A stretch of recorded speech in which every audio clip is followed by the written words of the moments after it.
Okay, so the 4 parameters that you have to check each week when your pool is equipped with a ZeroChlor Pool System is pH, copper, hardness, and phosphate. So those are the only 4 things that you have to take care of. And this is one of the reasons that so many people like the ZeroChlor system so much. It's because it's such a simple system to maintain. But I wanted to do a quick demonstration on how you actually go about testing those 4 parameters so that you can actually see it live and kind of have a better understanding. And I want to make sure that when you test the water that you're testing it correctly. So it only takes just a couple of minutes to test your water, but you do have to test your water each week, because if these parameters get out of control, the system won't work. And so it is important that you check these each week. So come over here and we're gonna get started. The very first thing that I'm gonna test for is copper. And I've got the copper test kit here.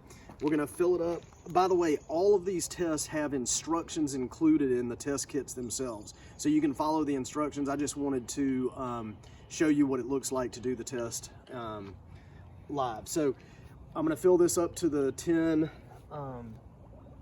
milliliter line. All right, get that there. I'm gonna set this here.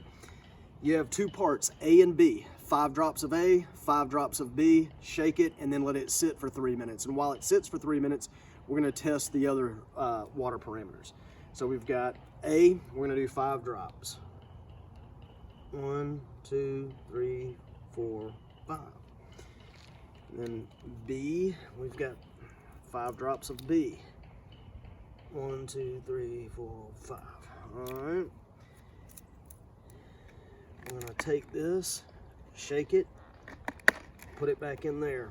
Now we're gonna test for the pH. We're gonna fill the large tube up to the 44 milliliter line,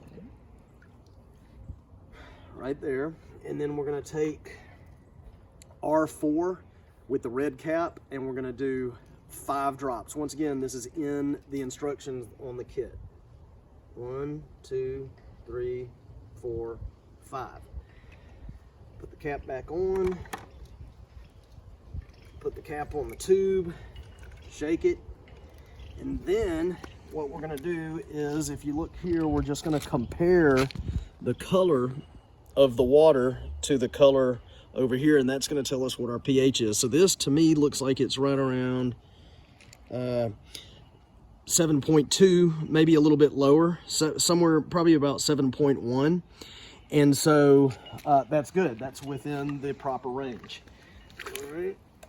Now, this is a new pool liner. We just filled it up with water, so it's not going to have copper registering right now. Yeah, it's not going to have copper registering right now, but I still wanted to show you the process. Now we're going to move to the phosphate test kit. And basically, this one, you fill this tube up to the top line right here, just like that, right there. And then you take the phosphate test powder, open the packet. It's hard to open with wet hands sometimes. Pour the powder into the tube. And if phosphates are present in the water, within 60 seconds, this water in the tube will go blue. It'll actually turn a different shade of blue. The darker the blue, the more phosphates there are in the water. It comes with a comparator colors here as well. So if it's that dark, you've got very high phosphates of 1,000. If it's barely blue, it's probably around 200. In this case, and when you test these, you look down into the tube, okay? And this is, the water's clear. There are 0 phosphates, which is great. That's exactly what we want. If there are phosphates in the water, if it shows blue at all, you're gonna add phosphate to the water to get rid of the phosphates. We want the phosphates to be as close to 0 as possible.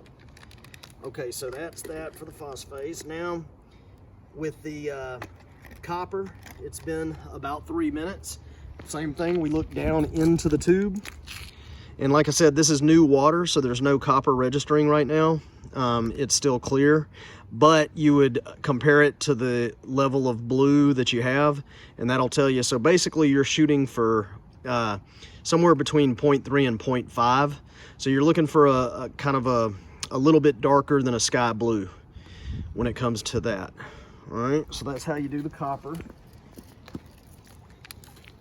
And now we just have the hardness left. I'm gonna fill this large tube halfway up to the 25 milliliter line.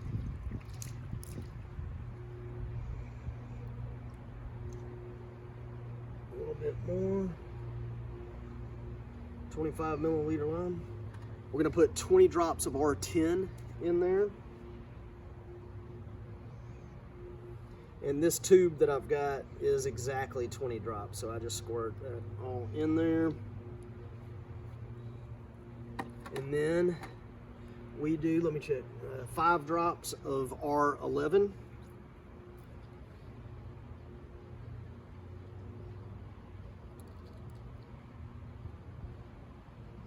One, two, three, 4, 5.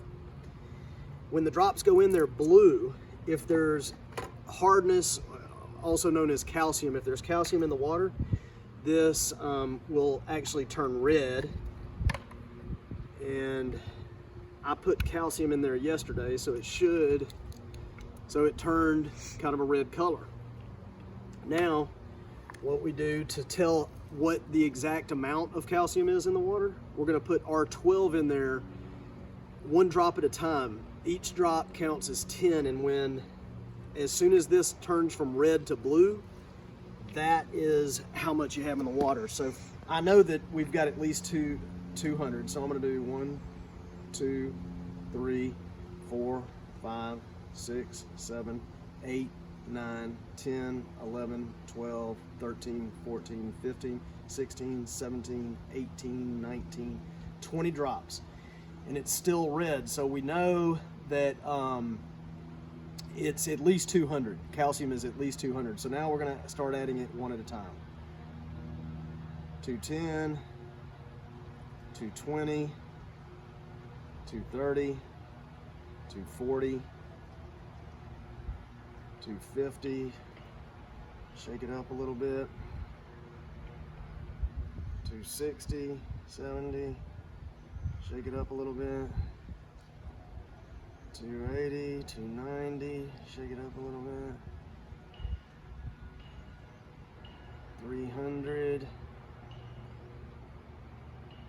310, 330.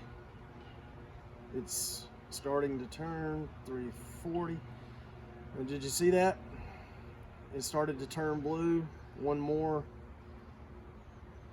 We're right at about 350, which is perfect. That's exact. I mean, that's right in the middle of the of where we want it.